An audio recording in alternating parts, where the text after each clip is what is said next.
We are here and we are strong. Let's be counted as we move on.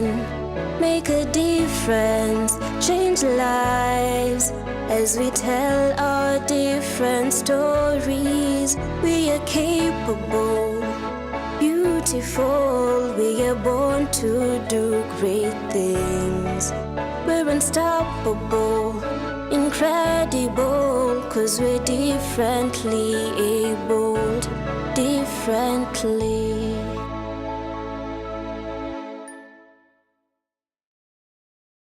Hello there, and thank you very much for joining us here on Able Differently, where we take charge. And as always, it's a pleasure to have you on board. To be self-confident in spite of a condition is no mean feat. You have to work twice as hard as the regulars in order to keep up. So today we celebrate the people who have overcome the self-consciousness that is associated with having a condition. My name is Jairus Ongeta. And I'm Jane Theory. Welcome. 'Cause we're differently abled, differently. Malaika Trust held its annual event where they award people who are doing exemplary things in touching the lives of persons with disability. Our team was there and compiled the following report for you. Take a look. 'Cause we're differently abled, differently. The Malaika Trust held its 8th annual inaugural event at the Laiko Regency Hotel. The event, which was founded by Daddy Owen in 2011, focuses on the plight of persons with disabilities and the issues affecting them. Apart from just doing music, I'm a founder of Malaika Tribute Awards, and tonight we were celebrating like the 8th edition of the Malaika Tribute Awards, and I've been doing this thing for long now, and there's so many challenges, but the most important thing is, at the end of the day, someone asked me today, what is that one thing that feels fulfilling after doing this? And I told the person, today I'll sleep well. Because for me, I'm not there for the limelight and all that. For me, I'm here to do something that comes from my heart. And I love it because I know what people who are differently able go through, and what they suffer, the stigma and all that. I understand, I know it firsthand. And so for me, before I started the Malaika Tribute Awards, I knew what I was doing and I knew why I was doing it. Until today, like tonight, I'll sleep so well. Because for me, this is my channel to give back to the society. After being in the music industry for like so many years, more than around 15 years, doing music. So this is the way I give back to society. Each and every year, we work with the National Council for Persons Living with Disability, who do the shortlisting, the nominations, and then eventually they give us the winners. Because the reason why we work with the National Council is because one is because they're a government entity, and two is because they have the database, the profile of like each and every person who is living with disability in this country. Since it was an invite-only event, it was graced by various guests, among them media personalities, top and upcoming musicians, comedians, and the list goes on and on.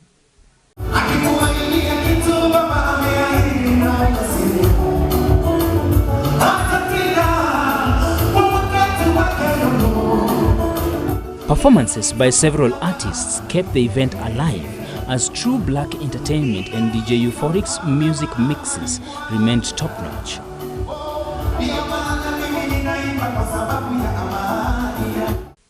Different delicacies and drinks were at everyone's disposal.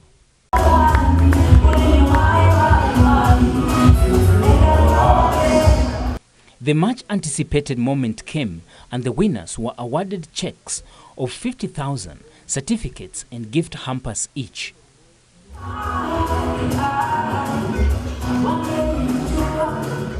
We got a few minutes with some of the people who carried the day and sampled their views. And I'm so happy today for the Malaika Awards tribute. I'm excited. I thank God. And I appreciate the organizers. May God bless them so much. Kwa majina ni Eri Mumbi wa Geshi. Sikuwa hivi nilikuwa mzima. ni tu ajali ya moto ilitokea, nikaenda kuokoa mama yangu na mtoto wa neighbor. Mama yangu ni mlemavu, so kwa saa hii niko hospitali bado. Ni miezi 10 sasa imeisha nikiwa hospitali, but I thank God. Watu wamejitokeza kuni help. I thank God. So, because sio kawaida, I don't take for granted. Sio kawaida, so I appreciate. Today I'm one of the people who have won the Arts Award for the Malaika Tribute Award, and it's such an exciting moment for me, exciting feeling. It feels good to be appreciated this way, having done a lot of artwork, and then somebody out there notices the artwork and they appreciate it. For the organizers of the Malaika Foundation, mine is to say a big thank you for such a tremendous work that they are doing. From the Able Differently team, we wish the Malaika Trust success in its present and future endeavors as it continues to create awareness about disability. 'Cause we're differently abled, differently. The Cerebral Palsy Society of Kenya had an awareness forum that was held at the Deliverance Church, Donholm. Take a look. 'Cause we're differently abled, differently. On the 17th of this month, the Cerebral Palsy Society of Kenya joined with Deliverance Church Donholm to commemorate the Awareness Month. The mass kicked off well, and later, through congregation, got a chance to know what cerebral palsy was all about and some of the challenges faced by guardians and parents of children with cerebral palsy. We can be able to build other facilities that the children can enjoy. Because most of the parents are tied down by their children, they're not able to do much. According to research, most of the largest percentage of those with cerebral palsy is acquired by firstborns of new mothers. It's for this reason that the therapists took time to explain to us what are some of the causes and how to prevent them. Cerebral palsy is a non-progressive neurological disorder of the muscles of the body that affect the body movement, and it is caused in 3 categories. That is why we have prenatal causes, we have perinatal causes, and postnatal causes. When I say prenatal causes, these are the causes that occur while the mother is pregnant or while the mother is expectant. And some of the causes that may occur during prenatal causes are mother, maybe in case a mother has got some infections, fall, let's say the mother is pregnant and it happens that he has a very serious fall. We have talked about infections, the fall, and also we have in some cases, in most cases, you find that there is this what we call incompatible genes between the mother and the father, which may later lead to some interruption while the mother is having pregnancy. Then we have perinatal causes. Now, cerebral palsy, the main cause of cerebral palsy occurs during the perinatal cause. When I talk of perinatal causes, it's now the time when the mother is giving birth. Now, during perinatal causes, there is this case whereby the mother may experience prolonged labor pain. In prolonged labor pain, that means this child will be given birth, but at a late time, or the child will come out when it is too late. And when we have a prolonged labor pain, a condition called birth asphyxia. Birth asphyxia is lack of oxygen during birth. It will occur whereby this child will lack oxygen immediately after birth. Remember, this is a child, the mother has experienced prolonged labor pain. The child has come out while he or she is too tired to the extent the child will not be able to cry immediately after birth. Now, when the child fails to cry immediately after birth, he will lack some oxygen, a condition which I have said is called birth asphyxia. Once the child lacks oxygen, that means the brain, some part of the brain cell will have to die, and you'll find that some of the brain parts that have failed or that have been damaged are the ones that control the normal body development of the child. So you'll find that this is the child who will have some delayed developmental milestone, such as walking, sitting, standing, and just any other normal development like other children. Then you also have postnatal causes. Postnatal causes in this case, there are so many, like the child may have infections, fever, cerebral malaria, meningitis, pneumonia, all that. All these mostly they do when the infection are too much in the body, they may lead to brain damage, and in that case the child may have cerebral palsy. Most cases you find that the case, when you do some research, you find that it mostly affects the firstborns. You know, we sometimes tend to understand maybe the firstborn, the mother doesn't have knowledge about maybe the pregnancy, or in some cases the mother may be having some complication of which she never knew until now at that time she gives birth. Is now when the condition now occurs to the child.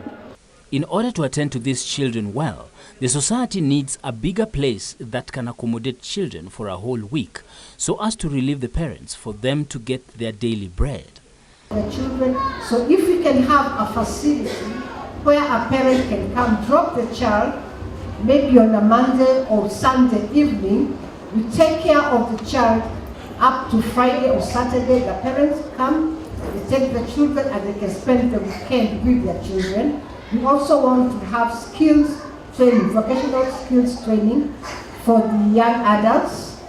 Therefore, come June 29th, please come and join us in our annual charity walk as we raise funds to buy a piece of land. It's for this reason that they plan to get funds in their upcoming walk. In the month of June, we do a charity walk, which actually has two purposes. One is also to create awareness, and the other one is to raise money. Which is required for operations of the society's activities at the center. So this year, the walk will be on 29th of June, and we invited each and everybody to participate in the walk by purchasing a t-shirt, which is 1,000 shillings for adults and 800 for the children. Raising children with cerebral palsy mostly requires patience and finances, since it requires all your time and attention. This day really motivated the parents as they had to share their experiences with those who were present. Rachel Muli had a word of encouragement to those guardians of persons living with disabilities. Inatufundisha hata wale wazazi, kuna wazazi najua wako mahali wamefungia watoto wao, wengine wapeleki kliniki, wengine wapeleki shule, wawatoe kwa nyumba, walete watoto kwa kliniki na watoto wasaidike. Juu ukiendelea na kufungia mtoto wako, utamfungia baraka zake. Mtoto wangu alikuwa mbaya, lakini saa hii anaendelea vizuri sana.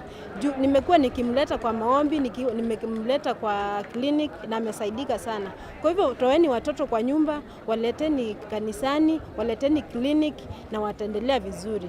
'Cause we're differently abled, differently.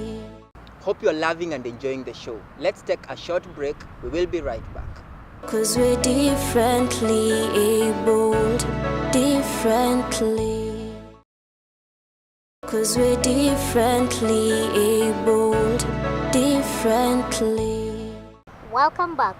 Christas Makwa is a person with albinism. He was raised by a single mother who taught him to be self-confident regardless of whatever situation he went through in life. Take a look at his story.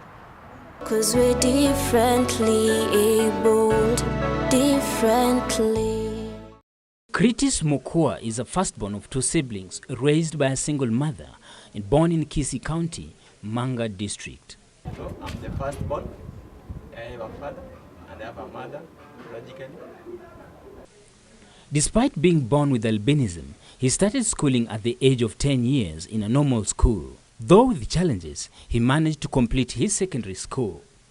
My going back to school, my starting school, was not such easy because I had my grandparents who were taking care of me. They had fears that now this one is totally different from the other pupils. How is he going to cope with the school, the other pupils and the teachers? Now they had to wait until I get just an age which is beyond the others, slightly higher than the others. Maybe you find that if others are going to school at 5 years, for me they waited up to 10 years for to go to school when I'm able to maybe to manage for 1, 2, 3 things we do. So beginning my classes was not such easy because I had to be wearing long sleeved shirt, long sleeved trouser. A trouser, not a short, because the other students they use it a short, and that made me to be unique. That's when I realized that I'm different. Going to class, it was not such easy because taking notes, I had to go to the board to write notes, because writing the notes, even if I'm here and there's the board is just here, I cannot be able to see, so I had to stand just next to the teacher. When the teacher is writing notes, I'm also writing. This myth and misconception in the society, even from the pupils, from the teachers, from their parents, when they have a new encounter, this is beginning, children will run at you, call you mzungu, they'll come and even pinch you to see if you can shed blood. They can speak of anything to see how you will react. Now coming to the classroom issue is that you find that for my learning to be at the same base with others because of this problem, because people with albinism, we have the skin issue and the sight issue. So since I came to realize from an ophthalmologist that my sight is severely affected, so I have to take slightly twice the period you take to learn something. So in a class, you find that a teacher will not just take the time that you need with you and leave the rest. For example, you are 20 people in a class. You cannot just leave the 19 and come to spend the whole 20 minutes with you, and the lesson takes 35 minutes. So you find that you will just move with others, just your speed. You just make your speed to be double to cope with the teacher. It was very hard for them. But I used to go an extra mile to make sure I cope with others. It was maybe you find, for example, you want to go to do something in co-curricular activities. Now teachers did not have that trust that indeed you can do as others do. For example, you're going for sports, you're going for music. They did not believe that this kid can be able to be exposed to the environment, to the society, because of when you go to the sun, immediately after 5 minutes, 10 minutes, your skin will start itching. It will turn the color from white to red. So they had that fear. If they expose me to co-curricular activities, they'll find me, I've injured myself, and they will be responsible. So they feared to engage me, even when I was able to participate in co-curricular activities. That means in sporting, in my primary life, or co-curricular activities I never enjoyed because of the same. A good support system is evident in Kritus' life as his siblings and neighbors tried to make him feel appreciated. The relationship between me with the brothers and sisters of the same condition like it is not such bad, I can say. Even if we meet anywhere when we don't know one another, we find that we have that spirit of embracing one another. Even though we feel that the society has not accepted us completely, but we have that brotherly unity. Even if somebody is from Western and the other one is from Mombasa, whenever we meet, even if we don't know one another, the first thing you find that we have that spirit of appreciating. I'm not alone. I have also a brother there. Being raised by a single mother and abandoned by the father after birth, his mother struggled to raise him and his sister. During the time of I being raised up, I've not been raised up by both of my parents. I've been raised up by one parent. That means that a mother has raised me. And this is due to the myths and misconceptions that is in the society during the time that when I was born, the reception that made the father and the mother to separate, that brought us to be raised in a single parent family. It's for this reason he started teaching in academy schools around. I came to 2016, I connected myself with a friend whom we had started with in primary, who is with a normal condition. He was staying in Nairobi with the parents. He called me. I told him, just come, because I told him, back in the village, I used to practice teaching in the primary school, even the high school, because I loved teaching so much, because of maybe that being connected with the teachers, being close to teachers. So when I had free time, when I had nothing to do back at home, I used to go to these academy schools. These are the private organizations. I practice teaching there. They appreciate me with some stipend. So that's what brought me to Nairobi. He told me, at least if you come to Nairobi, it will be much better than what you're being paid back at Ushago. Because I can remember my first salary was 1,700, that's back 2015, shillings back at Ushago. But when I came to Nairobi, I changed it slightly better. So I came to 2016, when I started my life in Nairobi, I started staying with a friend. I started that teaching in 2016, January, in an academy school. So there working with people was not such, it was very hard for somebody to give you work because first you don't have qualification, two, you have nothing to convince somebody to be able to handle kids. But I was very passionate, and the way I explained myself, it made people to give me job in the private schools. Being an unqualified teacher by profession, relationship with staff members wasn't that good. Therefore, this made him create his own staff room outside the office. For example, because maybe you're not qualified as a teacher, you find that people who are gone through teaching, they can be paid well, and you find that you are not paid such well. Relationship with teachers, maybe even with the staff mates, some of them they may not even want to be with you even when we are in a time outside the class.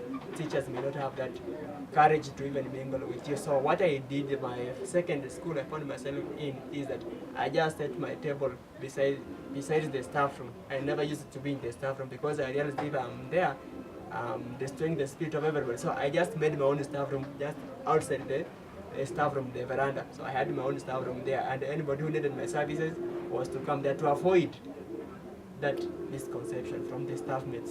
Kritus has engaged himself with the Kenya Scout Association in production unit. He later transferred to sales in February 2019. Currently, I'm engaging my services with Kenya Scouts Association. Previously, have been working in the production unit at the headquarters. I was doing piecework. Just immediately after doing teaching, I started working there on 2018, January.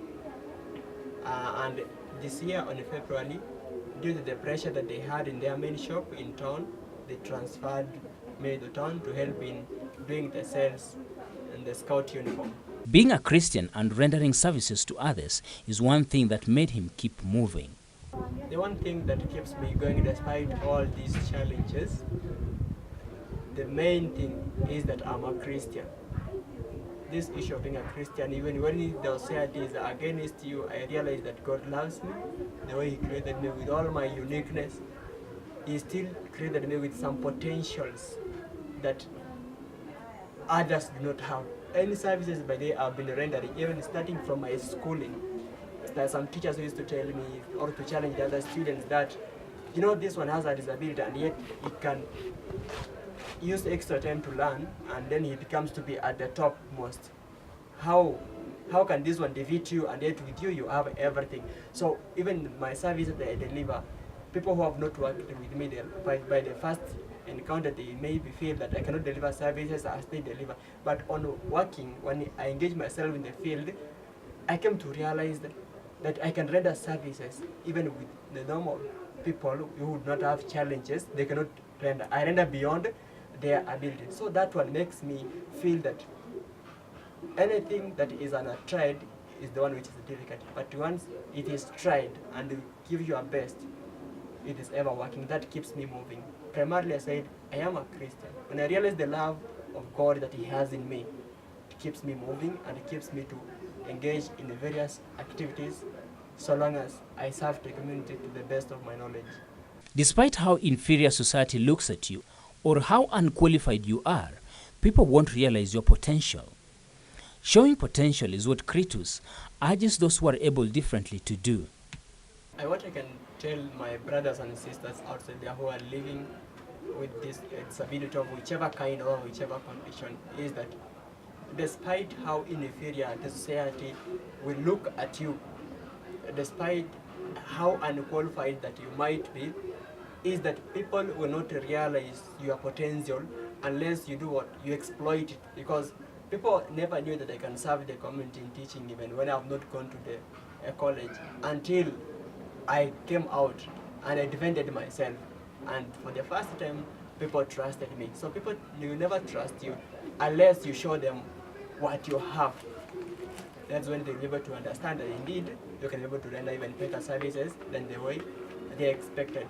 And the community at large, when you have people living with disability among you, embrace them, just engage them, talk to them. You might find somebody has something good that he can give, but because nobody can be able to talk with that person with a disability, you find that talent, that good potential is being seated on for a longer period, of which it will have been used to be resourceful even to the family and even to the community at large. 'Cause we're differently abled, differently. Let's take a look at the UN Convention on the Rights of Persons with Disability. Article 6 of the UN Convention states that state parties recognize that women and girls with disabilities are subject to multiple discrimination, and in this regard shall take measures to ensure the full and equal enjoyment by them of all human rights and fundamental freedoms. In the quote of the day, we look at Marcus Garvey's saying that goes, "With confidence you've won even before you've started." What is your take on that, Jairus? That's so true. First, I love that we have Marcus Garvey's quote today. So with self-belief in yourself, it gives you a mile ahead than the other people. Having self-confidence allows you to portray the best of yourself. It gives you that mileage than the others who don't have it. So have self-confidence, even if in an interview, in whatever you do in the day-to-day. I couldn't agree more on that. Yeah. All you need is self-belief and you'll be able to achieve all that you want in this lifetime. True. That's all we had for you today. See you again next week, same time, same place. I'm your host, Jane Theory. And me, Jairus Ongeta. Goodbye.